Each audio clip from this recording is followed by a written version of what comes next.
নতুন সূর্যোদয়, নতুন সকাল। তো সকাল, সকাল আমরা চলে আসলাম আরেকটা নতুন কাজে। তো আজকের যে কাজের পজিশন এটা হলো ফ্রন্ট সাইড। তো ফ্রন্ট সাইড আছে ২৪ ফুট আর এটা হলো ব্যাক সাইড। তো ব্যাক সাইডে আমরা যখন ফিতে নিয়ে আসছি এখানটায় অনেকটা জঙ্গল পেরিয়ে আসতে হলো। তো এই সাইডটা আমরা মেপে নিলাম, এটা ২৩ ফুট পাওয়া গেছে। তো এর যে বাঁ সাইডটা আছে, বাঁ সাইডটা আগে আমরা মেপেছি সেটা হলো ৫৬ ফুট ৫ ইঞ্চি। আর আমরা পিছন থেকে যখন তার সাইডে যাব, যে সাইড থেকে আমরা পাঁচিলের উপর দিয়ে হেঁটে যাব, সেই একই সাইড, সে সাইডটাও লেন্থ হলো আপনার ৫৬ ফুট ৫ ইঞ্চি। আর পিছন সাইড হলো ২৩ ফুট আর হলো সামনে ২৪। এই হলো টোটাল জায়গা। এইটাও হলো বাউন্ডারি দেওয়া জায়গা।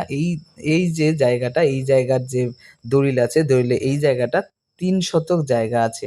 তো এখানে বাউন্ডারি দেওয়া আছে। বাউন্ডারি দেওয়ার পরে আমরা যে মেজারমেন্ট পেলাম, সেখানে মেজারমেন্টে দেখলাম আমাদের যে ৩ শতক জায়গা, ৩ শতক জায়গা টোটাল ক্লিয়ারই আছে, এখানে কোনো অসুবিধে নেই। তো কিন্তু জায়গাটা এতটা অপরিষ্কার যে এখানে তো পাঁচিল দেওয়া বলে আমরা পাঁচিলের উপর দিয়ে রিস্ক নিয়ে দেখো কিভাবে হেঁটে যাচ্ছি। তো কিছু, কিছু কাজ করতে গেলে বা কাজের পজিশনে আসলে এরকম হয়। তো কাজ করতে গেলে কিছুটা তো রিস্ক নিতেই হবে, এটাই হলো ব্যাপার।